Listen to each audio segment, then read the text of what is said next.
$315 billion.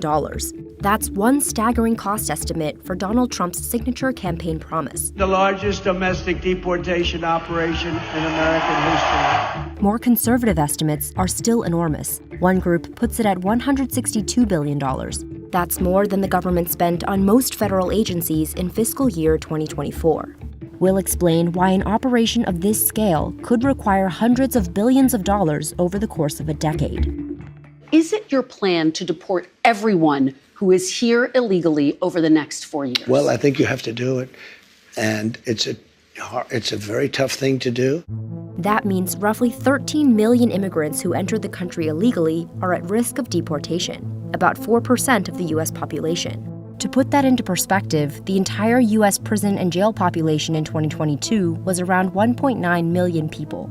Scale is difficult for the government to carry out. Aaron Reichlin-Melnick is a senior fellow at the American Immigration Council, a liberal immigration group. Trump would have to do more than quadruple current ICE removals of people arrested in the interior just to hit the levels that we've seen previously under Obama. I think that you take a sequential approach to it. You start with what's achievable. Let's start with 1 million.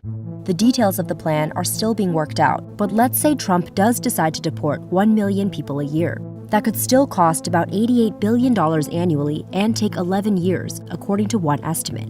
And that's assuming 20% of people would leave on their own. Yes, it's expensive, but the trade-offs, I think, are well worth it.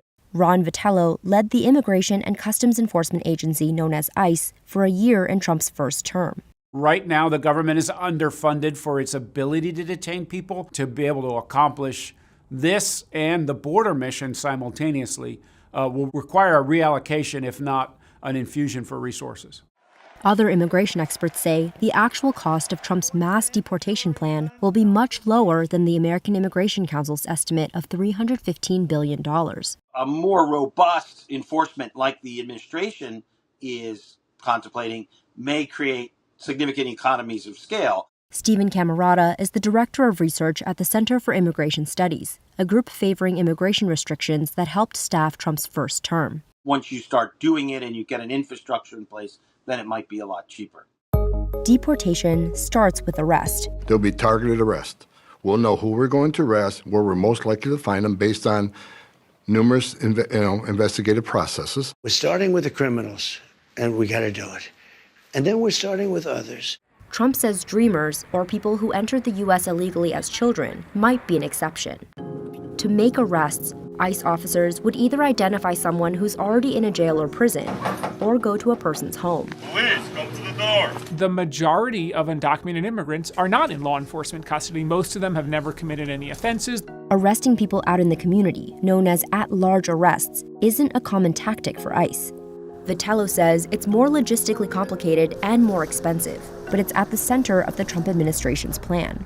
I'm not concerned that they won't be able to find them. It's just a matter of time, given the circumstances, given the availability of information, and given the resources in play. At-large arrests often require multiple federal agents and take several days because ICE officers don't generally have warrants. Immigration violations are not criminal, which means that a judicial warrant to arrest them would not have probable cause. They might have to wait hours for the person to leave their house. They might have to stake out a work site. To carry out arrests at this scale, the American Immigration Council estimates ICE would need to hire over 30,000 new law enforcement agents and staff, making it the largest law enforcement agency in the federal government. Vitello says this number is overstated, and that state and local law enforcement could be directed via task forces to help with at-large arrests, something they already do. Having that referral system, having state and locals help ICE officers do their job. Better to have it than not, but not definitive in whether they do the work or not.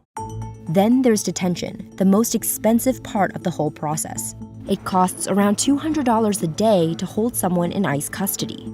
Congress has provided enough funding for at least 41,500 detention beds in fiscal year 2025.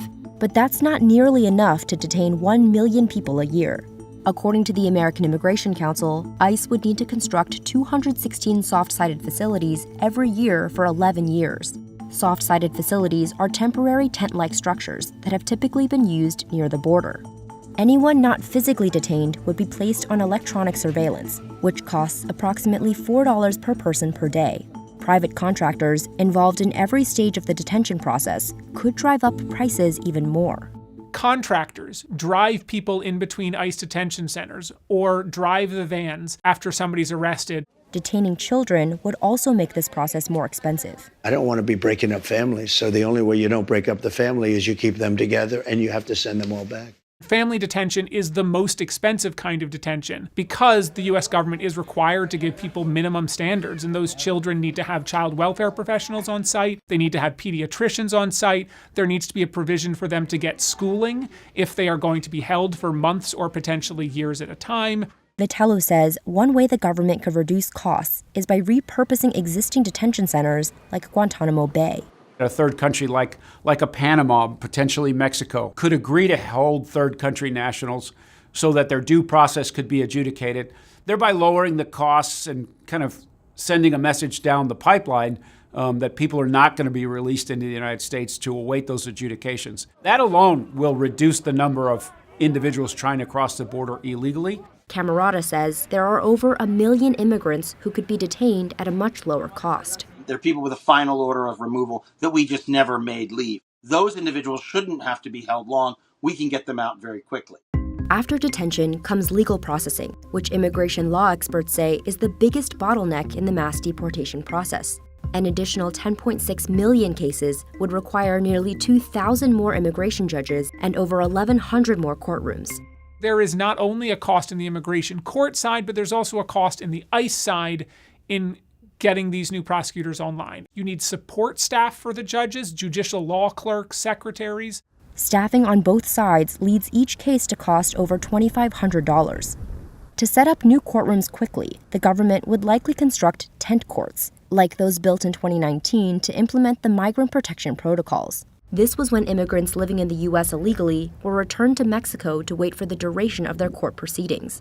They went to tent courts near the border to virtually appear in front of judges. You could do those hearings much faster, logistically get more judges and more hearings heard in a day. As with finding new efficiencies in the detention space, that is another thing that has its limits. Tent-style courtrooms in Laredo, Texas, cost about $16 million to build and $143 million annually to operate.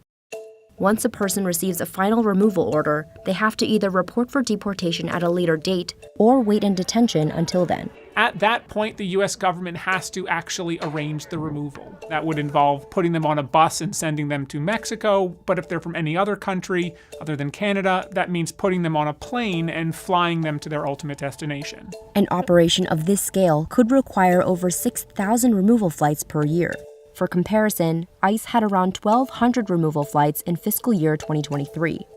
The average ICE removal flight costs about $17,000 per hour. This number could go up if private contractors who provide ICE with planes and pilots raise their prices. But there are other assets, right? ICE has a number of its own aircraft that are already in service today. The Justice Department, the Marshal Service, has their own transportation aircraft. The scale-up need could come from the military. Trump told NBC News in November that there is no price tag for his plan.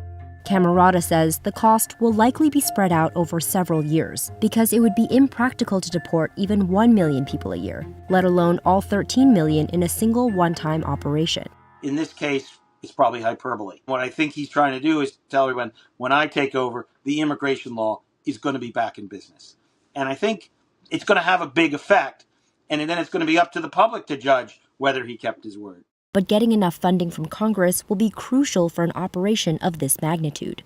Senate Republicans have said that passing a border funding bill will be the top priority next year. Border security, more bed spaces so you don't have to release people that shouldn't be released, and more ICE agents to deport people who represent a threat to our country and shouldn't be here to begin with.